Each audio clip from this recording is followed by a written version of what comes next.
Je déclare la 12e séance ouverte et je demande à Sandy Pranier de prendre place comme secrétaire de séance. Je présente les excuses de Mme Marie-France Laureau qui donne le pouvoir à Gérald Tessanière, de Jean-Christian Cadel qui donne le pouvoir à Mme Muriel Bouguier, de Mme Chantal Gramner qui donne le pouvoir à Mme Marion Roche, de Mme Danielle Garnabo qui donne le pouvoir à partir de midi à Jean-Michel Bouguier, de Guillaume Bompard qui donne le pouvoir à Anne Crespo, et de Mme Caroline Bois qui donne le pouvoir à Jean-Philippe Maton-Westmail. Vous aurez les budgets 2015 à signer en 3 exemplaires. Merci de ne pas quitter la séance avant de l'avoir fait. L'ordre du jour appelle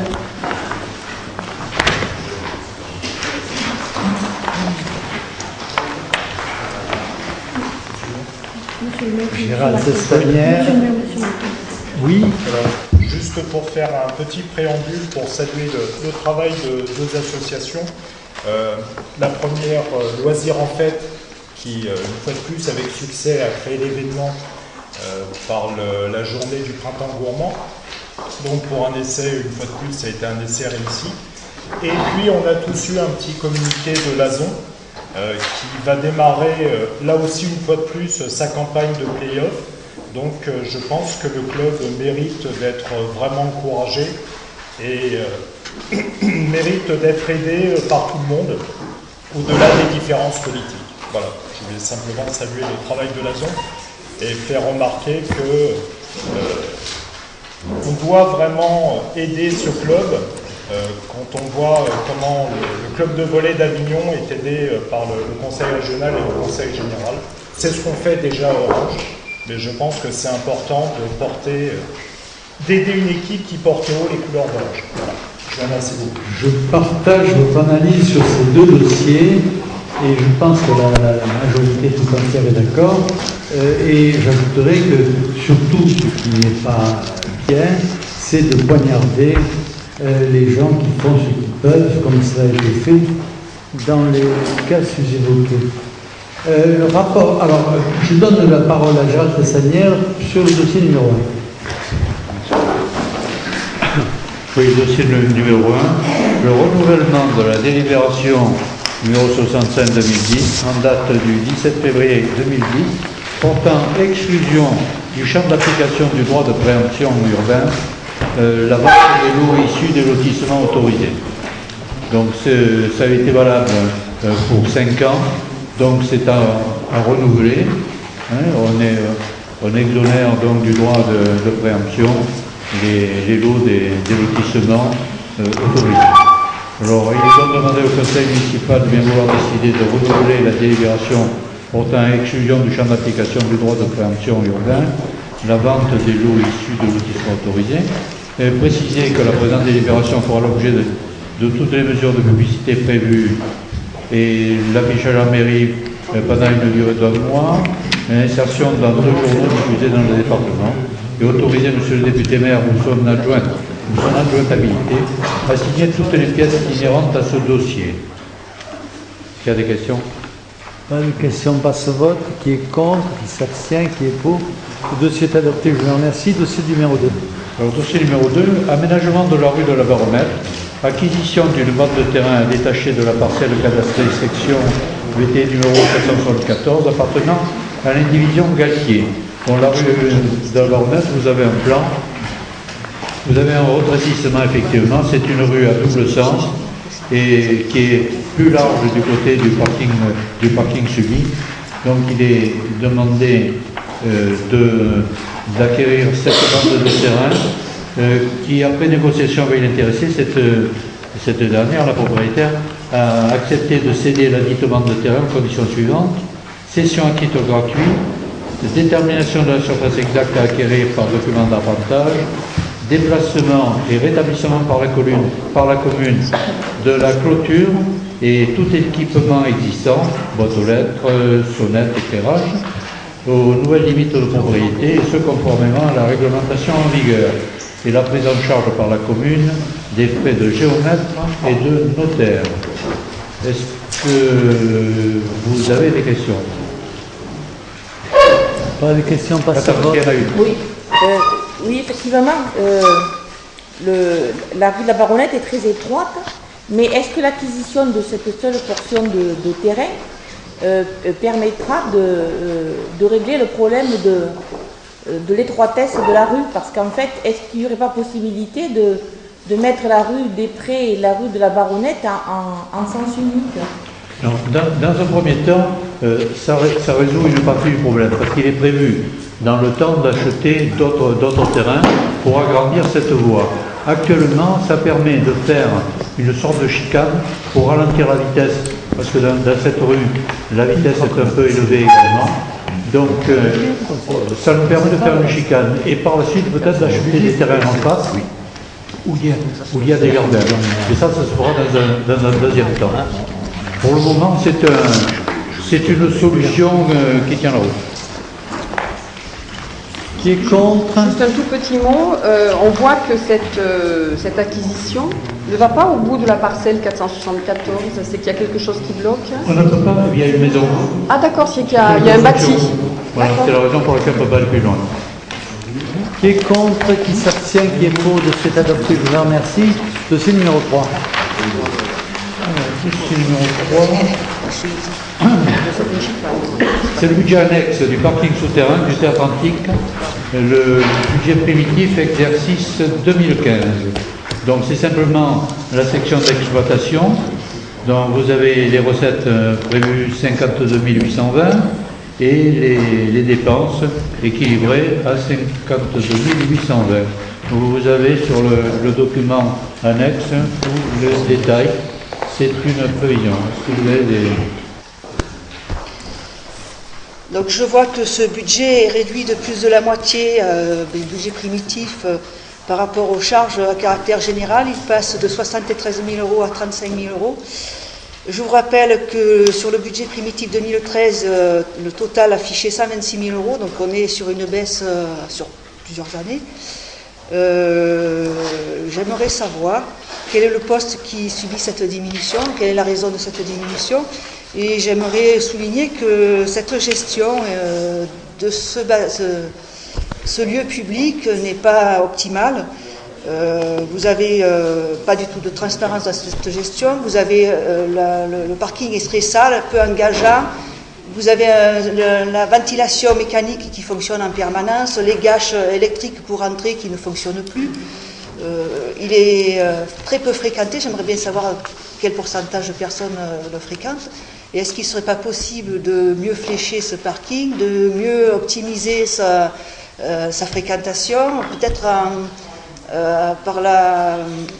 par le biais de tous les employés qui travaillent en ville ou les commerçants, en leur laissant des places à prix, à tarif réduit, je ne sais pas, il y a un moyen de faire autrement. Ce lieu me semble très peu optimisé dans sa gestion. D'accord.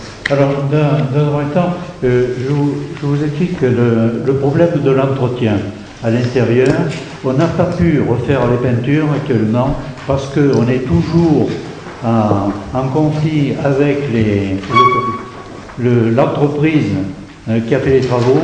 Il y a encore au deuxième sous-sol des fuites d'eau quand le niveau de la nappe monte trop haut. Donc, compte tenu de cette humidité, on ne peut pas repeindre pour le moment. Et on n'est pas arrivé au bout de la discussion avec les compagnies d'assurance. C'est en cours, c'est suivi. J'espère que ça va aboutir rapidement. Donc la première chose. Ensuite, les serrures dont vous parlez.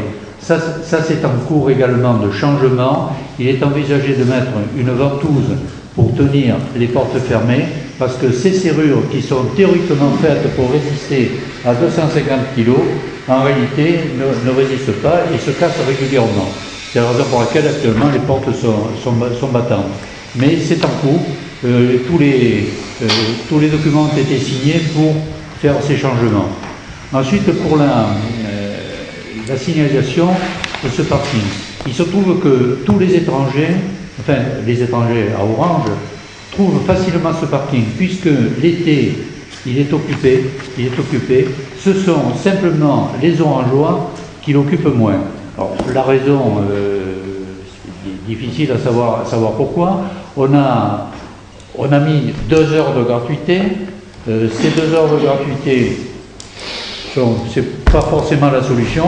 On y travaille pour essayer d'améliorer les situations et de faire venir plus de monde dans le parking. Voilà.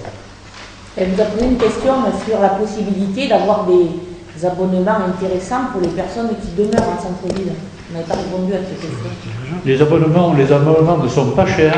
Vous avez actuellement les personnes qui prennent un abonnement au parking souterrain, ça leur coûte 1 euro par jour. Et donc 1 euro par jour, on estime que c'est pas très cher.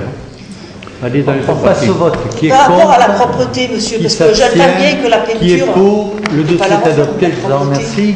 Dossier numéro 4. Marie-Thérèse également. Délibération de principe relative à l'attribution d'une garantie d'emprunt au niveau logique provençal auprès de la Caisse des dépôts et consignations. Monsieur le Président du Nouveau Logis Provençal a contracté 2 prêts pour le financement de la réhabilitation de 190 logements ainsi que la rénovation du chauffage collectif de 86 logements, tous situés dans le périmètre du quartier de Fourchevieille. On nous demande à cet effet de lui accorder une garantie d'emprunt de 10% des sommes nécessaires. Le Président nous informe de la réception de l'offre de 2 prêts actualisés souscrits auprès de la Caisse des dépôts et consignations comme suit. Un prêt de 540 836 euros remboursable sur 25 ans et un prêt de 2 660 000 remboursable sur 25 ans. Afin de couvrir ces emprunts en totalité, plusieurs demandes de garantie ont été effectuées par le Nouveau Logis Provençal comme suit. Département du Vaucluse 40%, soit 1 280 334 euros. Communauté des communes des Pays du Rhône et de l'Ouvèze, 50%, soit 1 600 418 euros. Commune d'Orange, 10%, soit 320 083 euros. La commune d'Orange propose de garantir ces 2 prêts souscrits auprès de la Caisse des dépôts et consignations. La Caisse des dépôts et consignations ayant accordé le prêt, une convention de garantie d'emprunt devra être signée avec le Nouveau Logis Provençal. Il est donc demandé au Conseil municipal de se prononcer favorablement sur le principe d'attribution d'une garantie d'emprunt au Nouveau Logis Provençal à hauteur de 10%, soit 323 euros, et autoriser M. le député maire ou l'adjoint de l'EPA à signer tout acte afférent à cette garantie d'emprunt.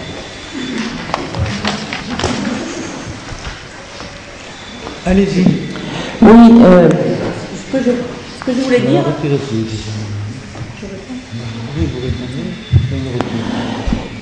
bien entendu, je vais voter la garantie d'emprunt. Par contre, je m'interroge parce qu'en fait, accorder une garantie d'emprunt, c'est le minimum du minimum. Je crois savoir que le Nouveau Logis Provençal, vous avez sollicité pour que la ville d'Orange participe à l'aménagement des espaces verts. Également aussi, il y a uniquement les cités d'Orange qui sont sans aménagement, c'est-à-dire bancs, jeux pour enfants. On va facilement à Avignon ou dans d'autres communes du département où tous les maires des communes concernées amènent leur contribution au cadre de vie et de loisirs des habitants de ces quartiers. Je vous parle du Nouveau Logis Provençal. Je vous parle du Nouveau Logis Provençal. Madame Galmard, ne me faites pas du chantage. Le Nouveau Logis Provençal vous a sollicité pour que vous participiez à l'aménagement des espaces verts. Je vous pose une question, vous y répondez, c'est tout. C'est tout. Dossier reculé. Dossier numéro 5.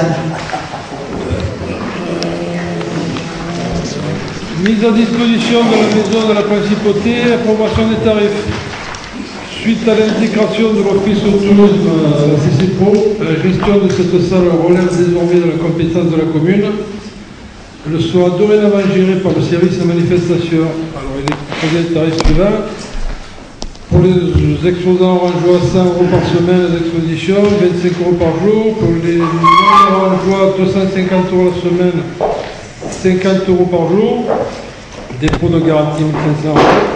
Et une gratuité pour être accordée à titre exceptionnel ne faut pas. Il est donc demandé au Conseil municipal de bien vouloir approuver les tarifs précisés pour la mise à disposition du rez-de-chaussée de la maison de la principauté et une gratuité une fois par an à titre exceptionnel. Et enfin autoriser M. le député maire ou l'adjoint délégué à signer tout document afférent à ce dossier. On peut peut-être noter les deux et vous poserez les questions après. Non, allez-y, je vous en prie. Donc sur ce dossier, moi j'ai plusieurs éclaircissements à vous demander. J'apprends donc ici que la maison de la Principauté était gérée par l'Office du tourisme et qu'il sera désormais par le service de manifestation. Première question donc, pourquoi, alors que cet espace était géré depuis 1995 par l'Office du tourisme, nous trouvions régulièrement cette salle attribuée aux uns ou aux autres par Monsieur le maire lui-même dans les décisions trimestrielles que nous avions, dans les relevés trimestriels que nous avions, les décisions du maire. Ainsi, je lis pour le 14 avril 2014, décision 196, la 197 et la 417, vous avez attribué cette salle, vous-même, Monsieur le maire, pour plusieurs manifestations à des tarifs variant de 50 à 300 euros. Deuxième question, par rapport à ces espaces publics, donc je note que dorénavant il sera géré par le service manifestation, mais je sais également que toutes les salles municipales qui sont louées aujourd'hui pour diverses manifestations ne passent pas par ce service manifestation. Par exemple, la salle de Boisfeuillet que vous avez utilisée pour l'anniversaire de votre femme, Monsieur le maire, a été louée par le biais du service petite enfance Madame Marsac. Donc il manque de la transparence dans ces salles, dans la disposition de ces salles, et j'aimerais bien avoir un récapitulatif du comment est géré les différentes salles et espaces publics de la ville, parce que ce manque de transparence génère une espèce de suspicion qui n'est pas agréable. Non mais madame, ce sont des accusations graves que vous donnez. Je n'accuse personne, je demande de la clarté, madame. Dans vos propos, je suis désolé, vous accusez monsieur le maire d'avoir loué gratuitement la salle. C'est totalement pas du tout, madame. Je vous demande simplement pas des choses comme ça. Monsieur le maire, comme vous, comme nous tous, on a le droit de réserver cette salle, moyennant ce qui a été fait. Oui, j'ai demandé par contre le titre de paiement, mais je ne l'ai toujours pas, madame. Monsieur le maire, comme tout le monde, il a fait un chèque de caution et un chèque de hôtel. D'accord. Donc on ne colporte pas de cette. Je n'ai rien colporté, je demande de la transparence. Je demande de la transparence dans la gestion de le conseil municipal avec un lieu de polémique, ce qui n'est pas, ou qui ne devrait pas être. On passe au vote. Qui est contre? Qui s'abstient? Qui est pour? Le dossier est adopté, je vous en remercie. Dossier numéro 6. Mise à disposition de la chapelle Saint-Louis, approbation de la nouvelle grille tarifaire. Voilà, les tarifs sont les mêmes. On rajoute juste une gratuité par année. Voilà. Il faut préciser que ces tarifs entreront en vigueur à partir du 1er avril 2015 et enfin autoriser M. le député maire au région délégué à signer tout document référant à ce dossier. Vous avez des questions? Oui, moi quand je lis cette délibération, qui est quand même un peu différente de celle qu'on avait juste avant, je lis, dans le souci d'une bonne gestion de l'ensemble des salles, donc il est proposé d'accorder une mise à disposition gratuite de manière tout à fait exceptionnelle et à condition que la manifestation soit organisée en collaboration avec la ville. La réservation de cette salle doit se faire pour une activité à but non lucratif. Donc moi je suis un petit peu étonnée quand même par les restrictions qui sont mises à la mise à disposition de cette salle et peut-être d'autres. Effectivement, il y a un manque de transparence dans la mise à disposition de ces salles. Je voudrais simplement rappeler que ce patrimoine appartient d'abord à l'ensemble des Orangeois, que tous ceux qui veulent utiliser notre bien public partagé pour faire des activités, pour animer la ville, sont les bienvenus. Et là, on est en face de véritables restrictions. Pour moi, c'est incompréhensible.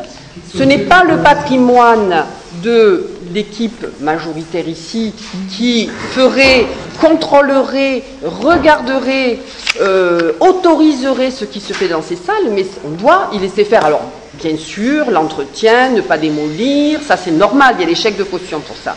Mais ce n'est pas acceptable. C'est une salle qui est très demandée, c'est pour ça qu'on a été obligé de rajouter cette restriction. Nous avons aussi que l'école de musique s'en sert, donc elle est très peu libre, c'est pour ça qu'on a été obligé de mettre quelques restrictions. Et puis, je ne pense pas que ça empêchera de tourner. Vous savez qu'il peut y avoir une transparence aussi la mise à disposition des salles.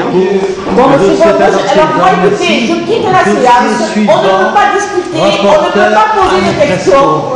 On ne peut rien dire. C'est la loi du plus fort. Je quitte la séance. Pour l'année 2015 à 2019.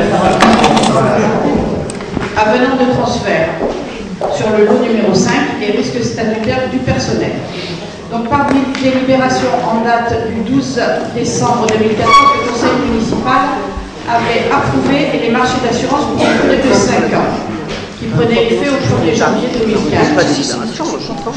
Vous avez donc énuméré les lots 1 à 7 qui étaient proposés. Or, il s'est avéré que le 22 janvier 2015, il y a eu une liquidation judiciaire d'un cabinet de courtage qui assurait le lot numéro 5 en risque statutaire du personnel.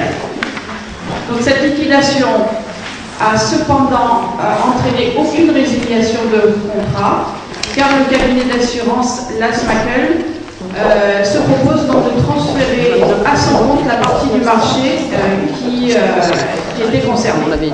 Il est donc demandé au conseil municipal de bien vouloir approuver l'avenant de transfert au profit de Lasmakel, ici annexé, et autoriser monsieur le député maire ou l'adjoint délégué à signer tous les documents afférents à ce transfert. Vous avez l'avenant en copie. Y a-t-il des questions? Qui est contre? Qui s'abstient? C'est adopté, je vous remercie. Dossier numéro 8. Il s'agit de la fixation des taux des 3 taxes directes et locales pour l'année 2015.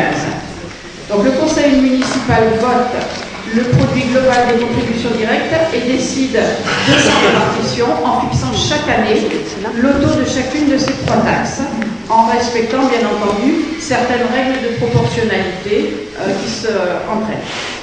Cette année, comme nous vous l'avons déjà communiqué à plusieurs reprises, nous baisserons donc les 3 taxes de 1%.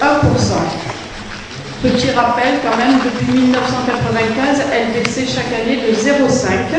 Et cette année, nous avons voulu marquer, monsieur le maire et le conseil municipal, un petit peu plus de la baisse compte tenu des problèmes que rencontre tout le monde au niveau économique actuel suite à l'état du pays.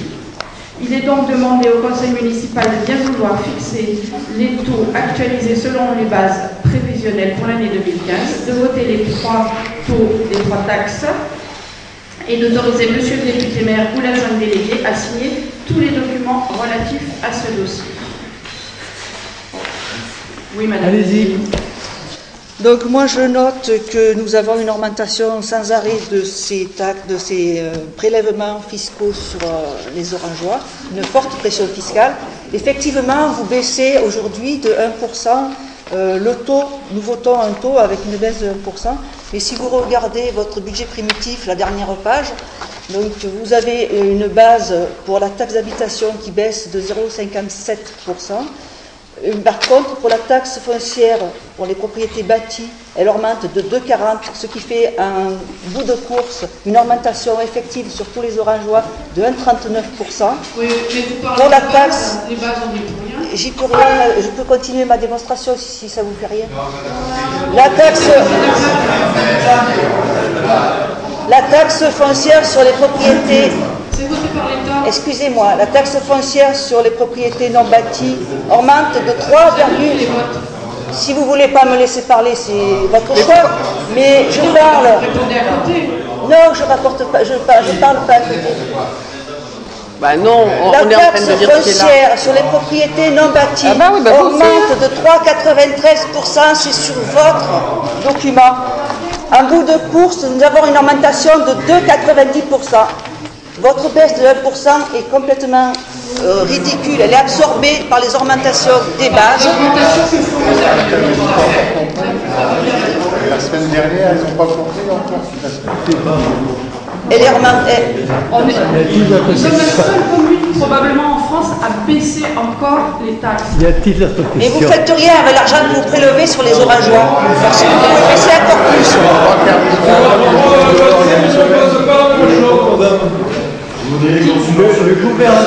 a augmenté la fiscalité des Français de 40%. En tout cas, je remarque on se contente de la diminuer d'1%.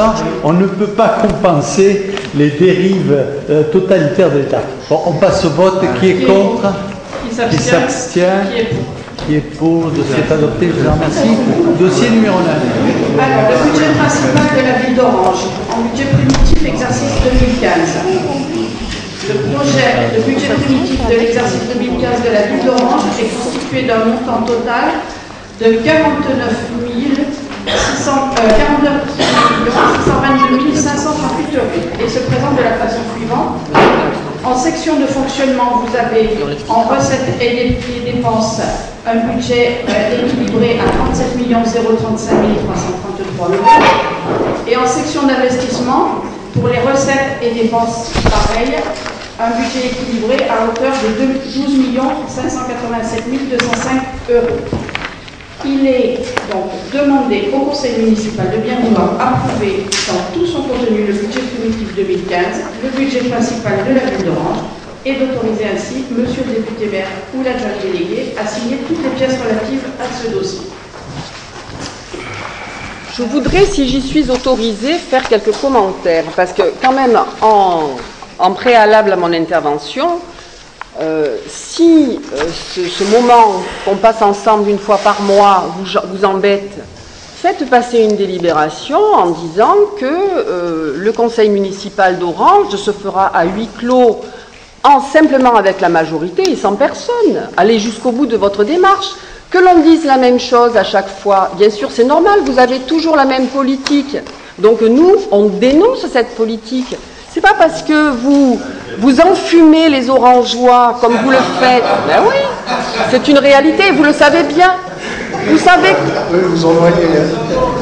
Mais oui, mais sans doute, mais moi je ne le conteste pas, c'est une réalité. Nous, on n'ose pas prendre les gens pour des imbéciles, vous osez le faire. Et vous l'affirmez.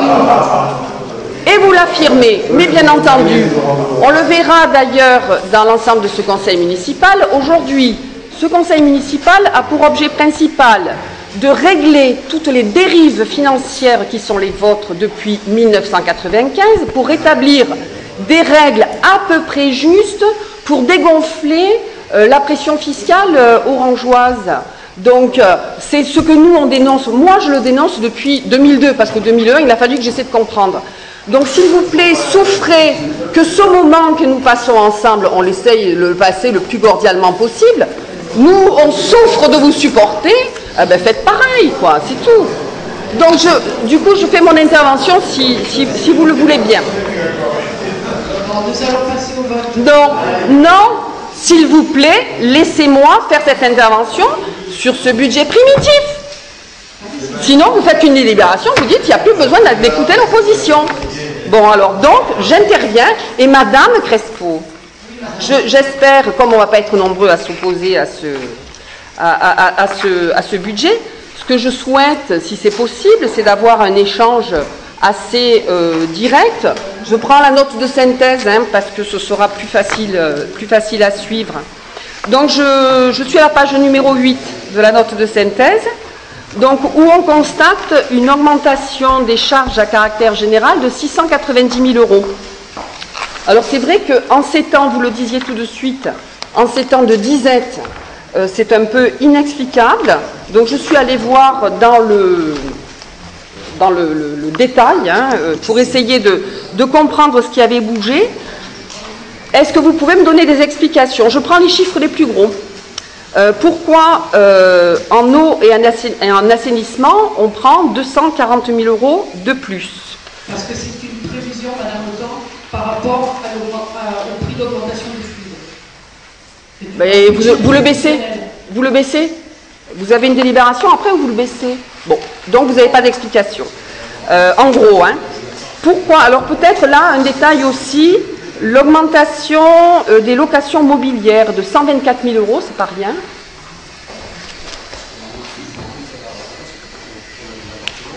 On a plus d'appartements qui sont mis en location. D'accord. Entretien des bâtiments, on prend 237 000 euros sur ce poste. C'est une prévision, toujours pareil. Oui, mais en général, ça s'appuie sur quelque chose, des prévisions. On ne fait pas 690 000 € en période de disette comme ça. Bon, donc vous n'avez pas d'explication non plus.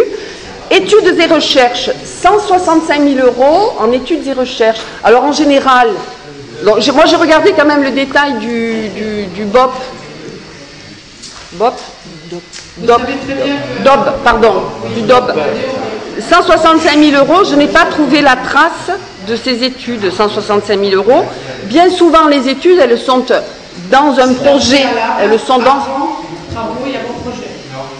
C'est des études de faisabilité? Et donc, elles ne sont pas dans le DOB. Je ne les ai pas vues. Bon, donc je regarderai mieux, à la limite, si vous avez le temps, ressortez-moi-les, je trouverais ça sympathique. Frais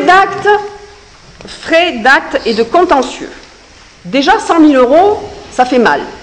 Surtout qu'on paye à Orange, on fait payer aux Orangeois les mamailles de notre cher édile, et de vous-même d'ailleurs, qui voulait prendre le pouvoir à la CCPRO, et vous avez réussi, et je vous en félicite. Pourquoi on met 130 000 € en plus? Pourquoi est-ce que l'on a 130 000 € en plus de frais d'acte et de contentieux? 220 000 € de frais d'acte et de contentieux à Orange. Il se trouve que, par exemple, lorsque vous rachetez un commerce, vous êtes obligé de payer des pénalités. Et ça fait partie des indemnités, pardon. Cela fait partie donc de ce chapitre. D'accord, parce que vous avez l'intention de racheter tous les commerces d'Orange? Ah bah oui, bien sûr, vous saviez. Manifestement, oui. Pourquoi faire? Vous savez que vous avez des mairies qui font effectivement des actes pour sauver la vivacité, le dynamisme de leur ville, en essayant d'installer des commerces, en rachetant des commerces, etc. Donc vous avez l'intention d'acheter tous les commerces d'Orange? On est bien obligé quand tout le monde délocalise. Ah ben oui, mais il faut garder les moyens de garder les gens, c'est votre problème. Transport collectif, on diminue de 50% ce poste. Ça fait partie des budgets annexes, ça. Oui. Mais pourquoi sont des budgets annexes. Pourquoi on a transport collectif? Pourquoi on a la ligne transport collectif? Vous n'avez pas d'explication.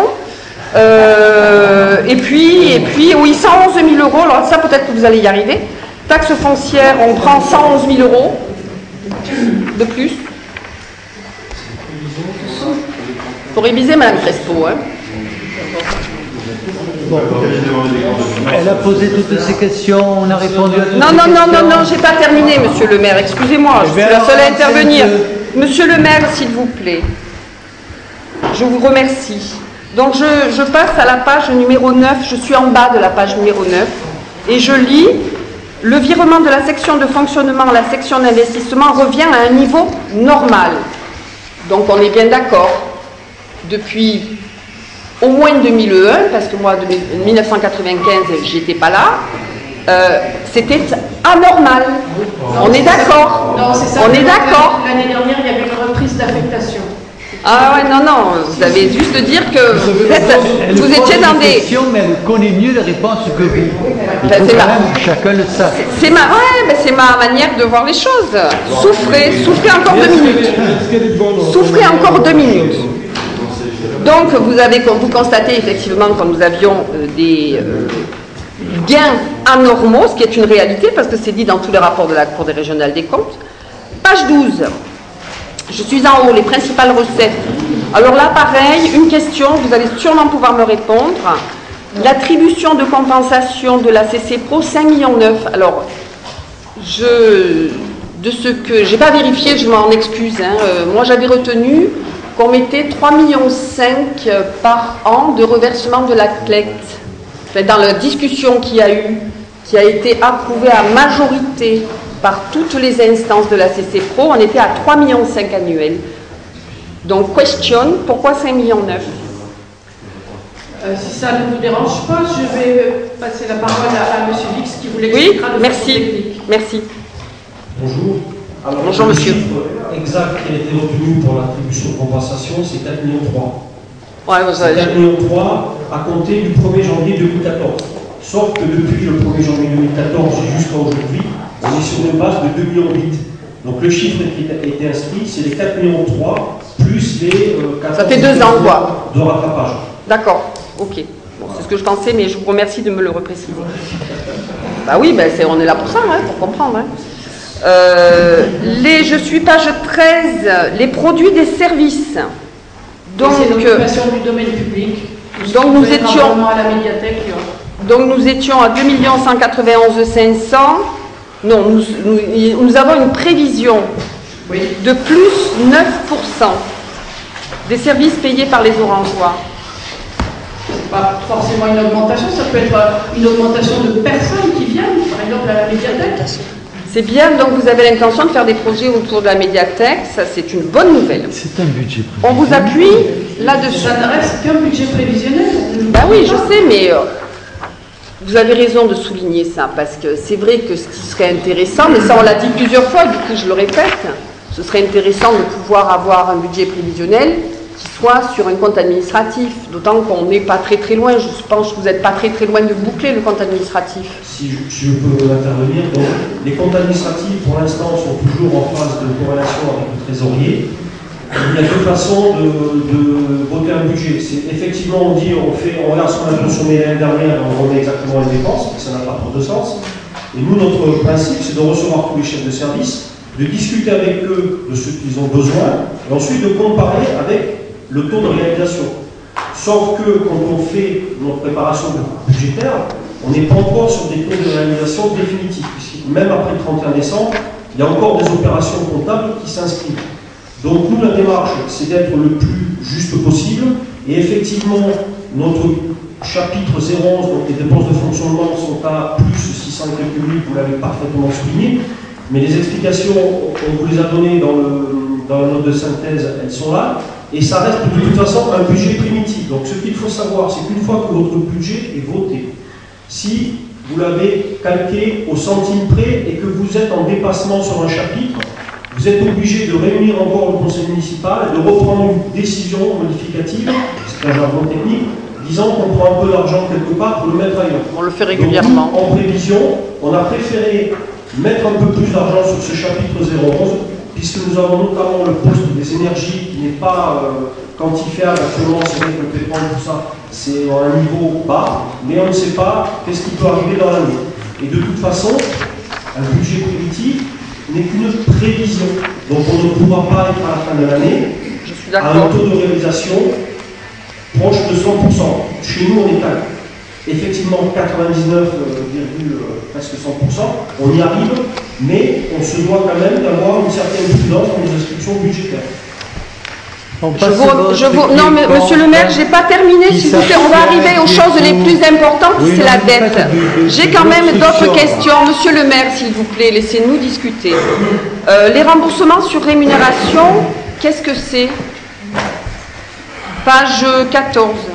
C'est quand vous avez des agents en fonction publique qui sont malades, il y a un système qui se met en place entre les URSSAF et les caisses d'assurance qui remboursent à la collectivité le manque à gagner, ce que les salaires que la collectivité a payé à porte puisque les gens étaient malades. Donc ça, c'est pareil, d'une année sur l'autre, c'est pas trop comparable. D'accord. Je viens maintenant en finale, intervention finale, c'est pour faire attention à la patience de monsieur le maire qui s'émousse. Donc j'arrive au remboursement à zéro de la dette. Donc j'avais signalé lors de notre dernière rencontre que la courbe qui nous était présentée était fausse. Et effectivement, aujourd'hui, elle est rétablie.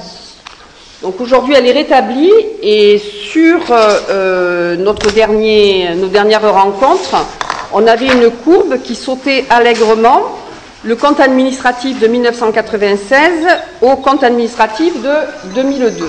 Donc là, aujourd'hui, pardon, excusez-moi, j'ai fait comme si je répondais non. Donc aujourd'hui, ce que l'on voit, monsieur le maire, c'est qu'effectivement, cette dette que nous sommes en train de rembourser aujourd'hui, c'est bien la vôtre. Et on voit bien entre 1995 et en tous les cas 1999, l'importance de cette dette et de ce qu'elle nous coûte. Je redis, que vous avez emprunté pour pouvoir faire un affichage qui soit en votre faveur, 23 millions d'euros entre 1995 et 2002.